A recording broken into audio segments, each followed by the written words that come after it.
I get what you're trying to say. You got married because of money, right? Don't talk nonsense. It's pretty clear, right? You're someone like me, a poor single mom. That's why you're still here even after your husband passed away. You're really annoying every day. I'm Mia, 35 years old, and I often hear snarky comments like this from Emma. My dad died when I was little, so my mom raised me on her own. Luckily, my mom kept working even after she got married again. So we weren't super poor, but we definitely weren't rich. Still, my mom was always happy and she worked hard for me. Because of that, I never really felt lonely growing up. I planned to start working right after high school, but my mom had been saving up for my college education.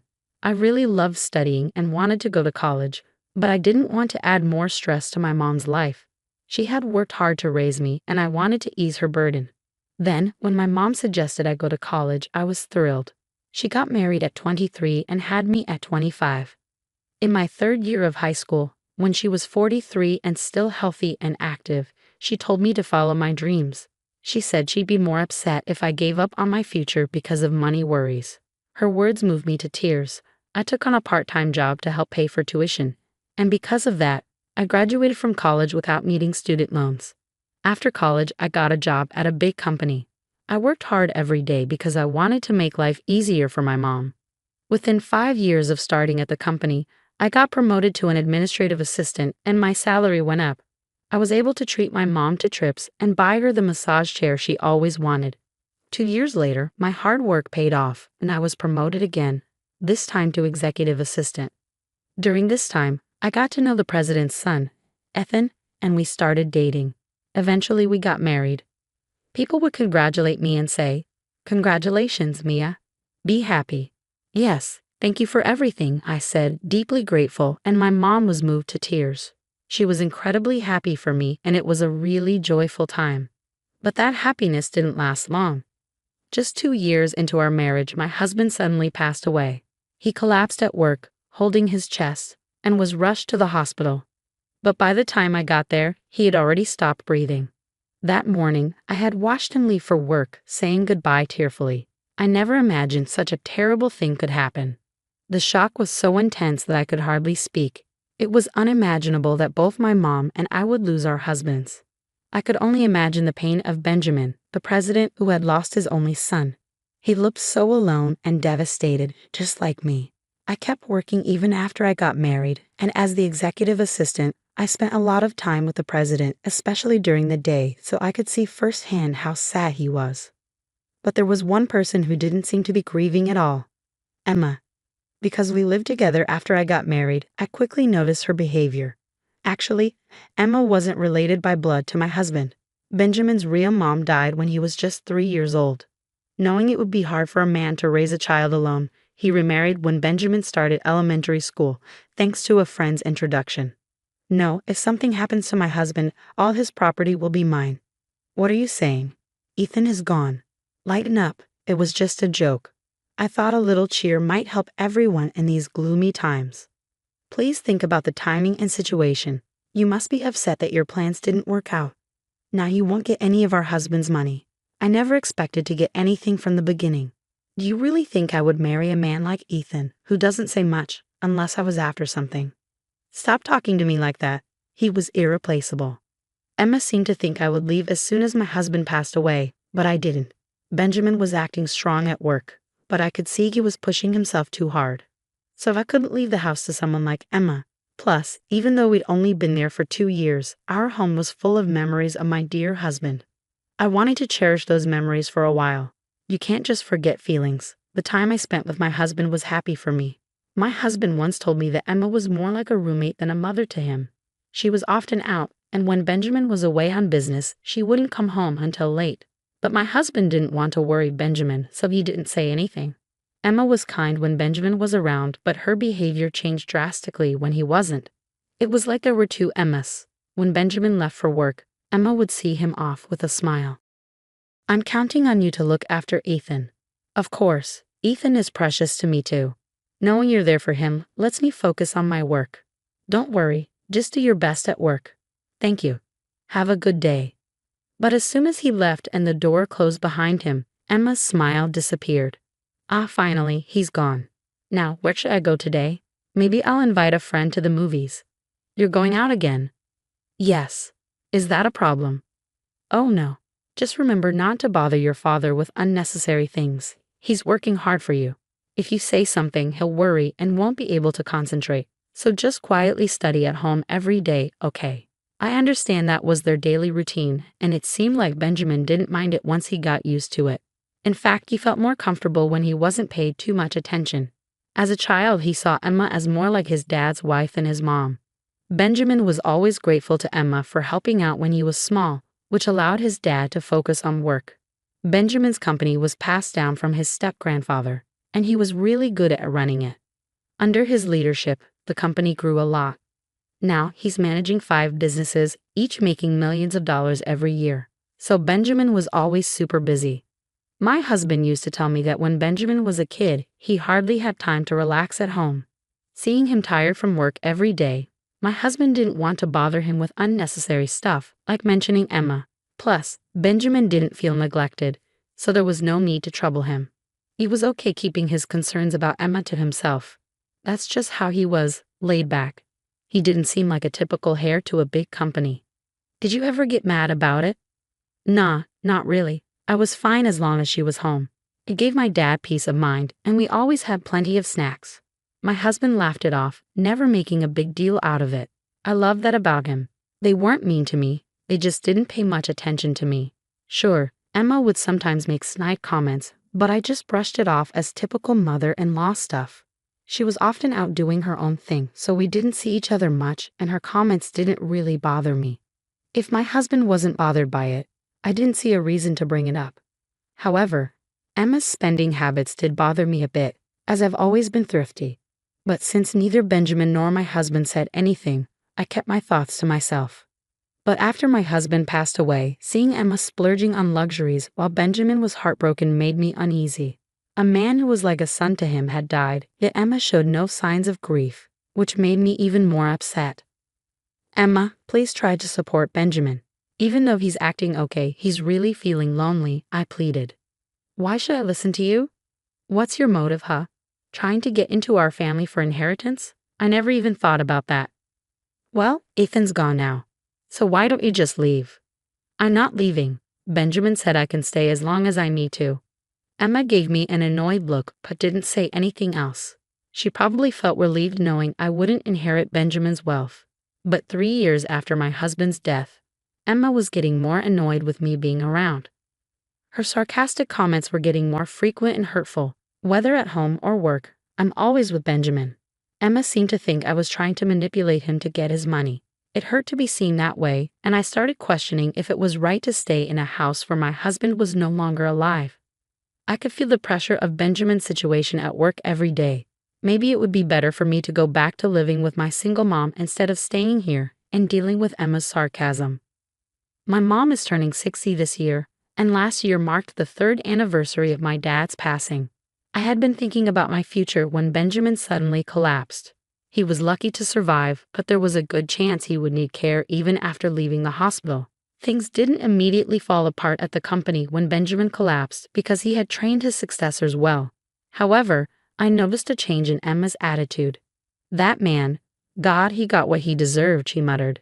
He's been so tight with money lately. What do you mean, tight with money? I asked. Our credit card limit has been reduced and our living expenses have been cut. Is the company in trouble? I don't think so, Emma, I replied. As it turned out, Emma missed her husband's 3rd anniversary ceremony last year because she was hungover from a wild night out, which Benjamin discovered when he checked the credit card bill. Even though Benjamin rarely checked Emma's spending, this time he did. Missing their son's memorial was too much, even for him. In his anger, Benjamin decided to limit the money Emma could spend. However, she still had enough for a normal life, so there was no need to complain. Benjamin himself mentioned that the company might be facing difficulties. Emma's absence affected him deeply, and before he realized it, things started to go downhill. I explained. Don't act clueless, you know it as well. All because we lost our only son. How does that justify jeopardizing the company? No, I honestly didn't, I replied, but Emma persisted. Even though he's not well, he plans to take it easy at home and live a long life. He's been telling people that the doctors said he could live to 100. That's reassuring. There's nothing good about it. If he lives that long needing care, it won't be a joke, Emma said, her nostrils flaring. Emma's angry rant about Benjamin calling him dull and annoying left me feeling uneasy. Who did she think had been paying for her extravagant lifestyle? Even if Benjamin's company was struggling, she could at least offer to help support him, I thought. And then Emma dropped another bombshell. So I've decided to divorce him. Pardon? Just think about it. The company might be in trouble. What if we end up in debt? It's smart to settle the property and leave before we run out of money. Are you going to leave Benjamin when he needs help? I can't handle taking care of an old man who's bedridden and broke. I'm going to take what I can before his will runs out and then say goodbye. Does that make sense to you? Emma's words, spoken as if she had a brilliant plan, filled me with disgust. However, just a week after our conversation, Benjamin's health took a sudden turn for the worse, and he passed away very quickly. He's gone too, I said, feeling overwhelmed. Just 3 years after my husband passed, everything seemed to go dark. I continued, my voice trembling. Benjamin's voice sounded so much like my husband's. Sometimes when we talked, it felt like I was talking to my husband again. Not being able to talk to him or hear his voice anymore was too much to bear. Oh, that man has gone to the afterlife. What perfect timing, Emma said, her voice almost gleeful. He still had assets left, right? His company didn't collapse yet. Maybe he died before getting into debt because of me. This means all remaining assets go to me. How fantastic. Emma's words, said with such heartlessness, made me furious. Even though Benjamin just passed away, all you can think about is money? I said, my voice shaking with anger. Ah, you caught on, huh? Well, tough luck for you. You're not getting any money from the family, Emma snapped back. I'd rather have Benjamin back alive than any money, I said, feeling tears welling up. Don't act all noble now. You're just putting on a show, trying to look strong for everyone, right? Even if you begged, there's not a penny to spare for you, Emma declared firmly.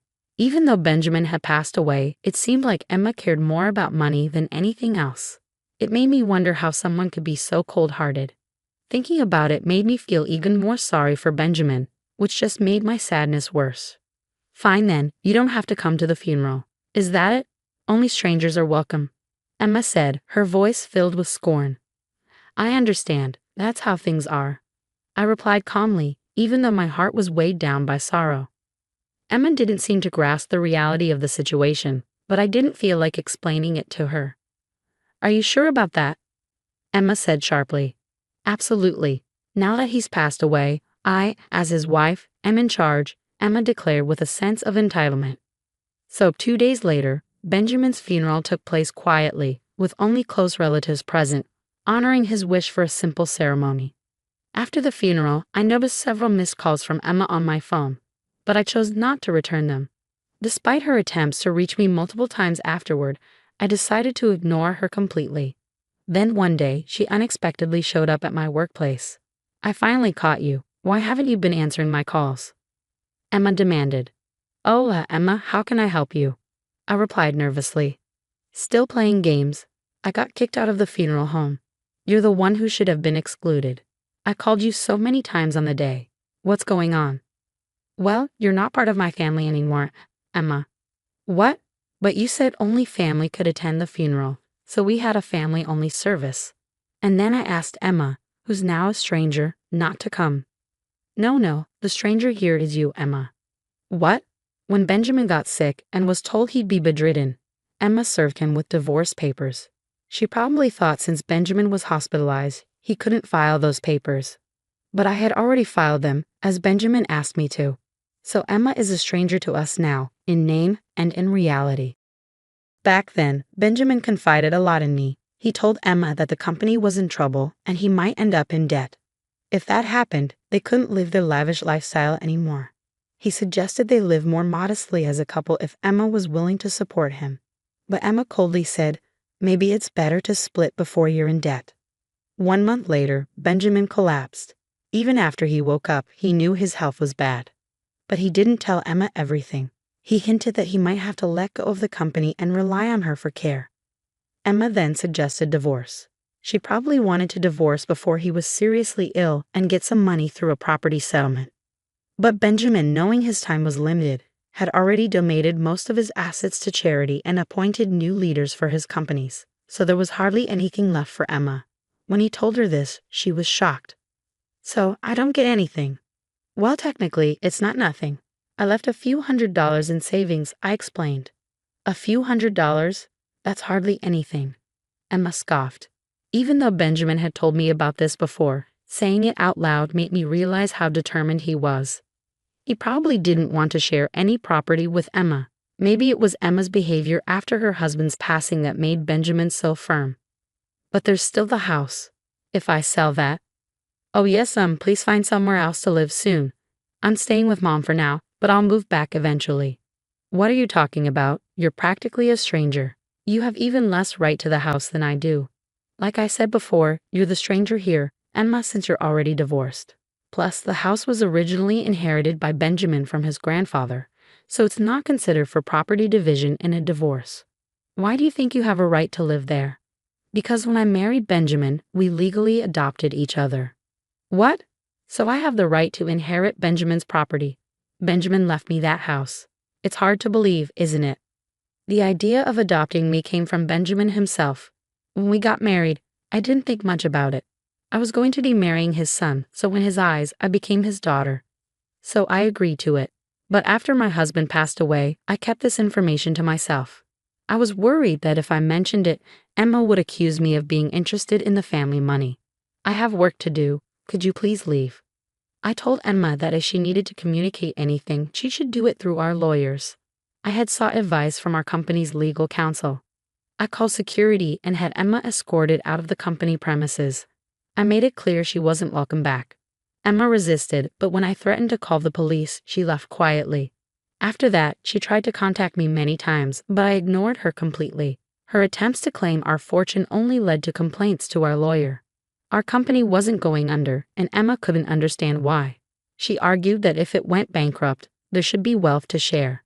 But the company had been handed over to a successor before Benjamin passed away, so there was nothing left for Emma to claim. As for the family's properties, they had already been settled in the divorce before Benjamin's death. Our lawyer patiently explained that Emma had no right to any of it. Our lawyer, somewhat frustrated, told us that Emma had been persistent. Emma had thought she was entitled to a share of the will and had recklessly run up debt on her credit card. Now she was stuck paying it off, working multiple part-time jobs from morning till night.